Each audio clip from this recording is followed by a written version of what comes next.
رہی ہے کہ اگر آپ سنبھال نہیں سکتے تو ہم آئیں گے، ہم سنبھالیں گے۔ ساتھیوں، ہم کیوں نہیں سنبھال سکتے؟ یہ ہمارا ملک ہے، یہ سرزمین ہمارے لیے پیارا ہے۔ اور کیوں آئے؟ غیر ملکی ملک کیوں آئے؟ آپ سنبھالیں گے، میں سنبھالوں گی، آپ بچائیں گے، میں بچاؤں گی۔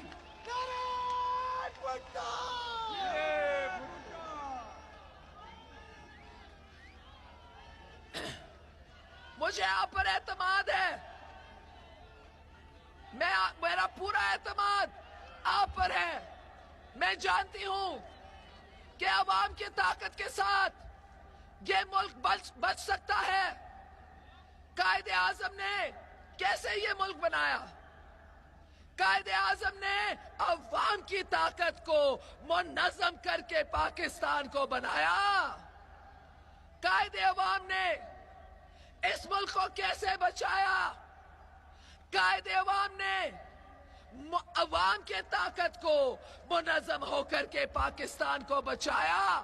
اور آج جب یہ دھرتی پکار رہی ہے کہ میں خطرے میں ہوں، بلوچستان میں دیکھو، شمالی علاقے میں دیکھو، ہمارے مسجدوں میں دیکھو، یہ دھرتی آپ کو پکار رہی ہے، مجھے پکار رہی ہے۔ اور اس لیے میں اس تاریخی لیاقت باغ میں آئی ہوں آپ کو کہنے کے لیے کہ تیر پر مور ڈالو۔ تیر اس ملک کی یکجہتی کا نشان ہے، اور تیر اس ملک کی عزت کا نشان ہے۔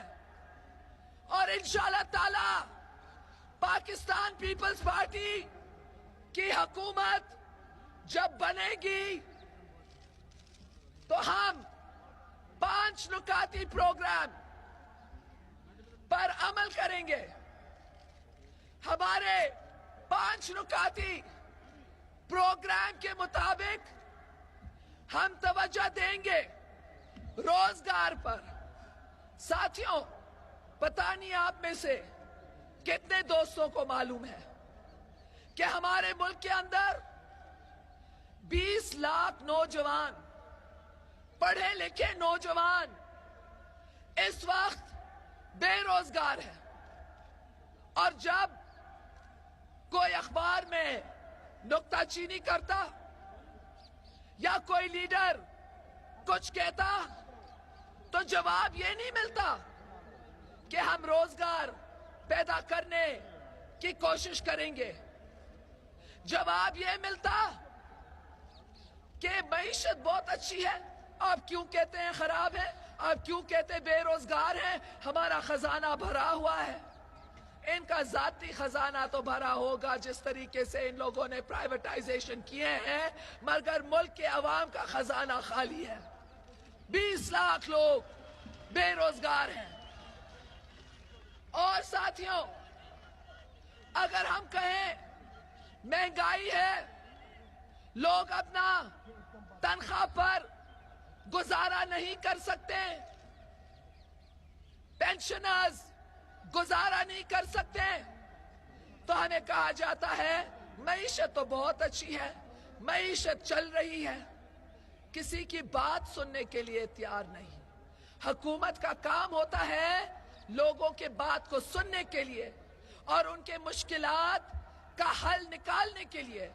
اور اس لیے عوام کے مشکلات کا حل نکالنے کے لیے پیپلز پارٹی نے ایک منشور دیا ہے جو ہمارے نظریے کا حصہ ہے کہ ہم روزگار کے موقع پیدا کریں گے، ہم تعلیم کو پلائیں گے، اور اس پوٹہار کے علاقے میں آپ کی بہن آپ کو انشاءاللہ تعالی ایک یونیورسٹی دے گی تاکہ آپ کے بچے اعلیٰ تعلیم حاصل کر کے اچھی نوکری لے سکیں۔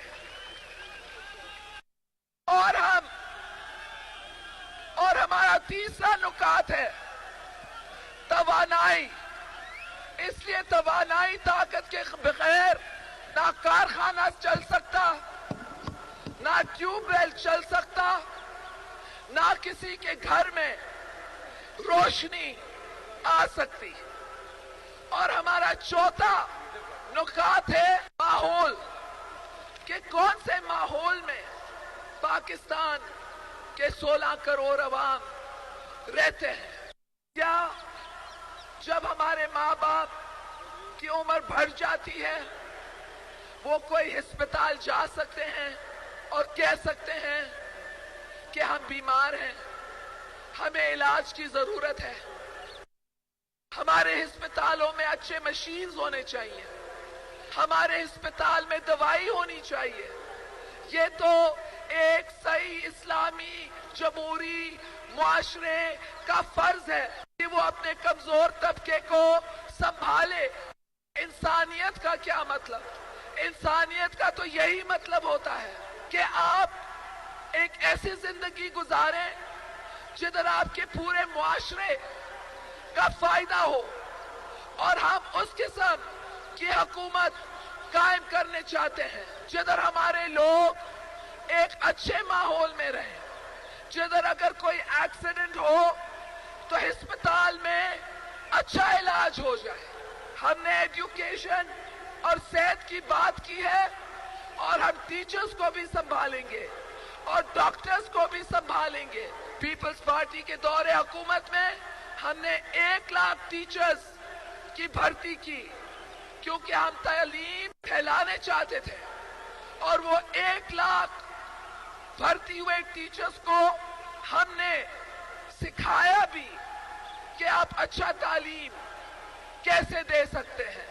और हमने लेडी हेल्थ विजिटर्स की भर्ती की, क्योंकि हम चाहते थे कि खवातीन हमारे माओं के पास जाएं और उनको बच्चों के सेहत के बारे सिखाएं।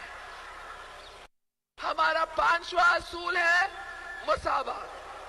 रोजगार, तालीम, तवानाही, माहौल, मुसावात, इनके मुताबिक हम समझते हैं कि हम हमारे कायदे-ए-अवाम और पीपल्स पार्टी का वादा पूरा कर सकते हैं, जो है इल्म, रोशनी, काम, रोटी, कपड़ा, मकान।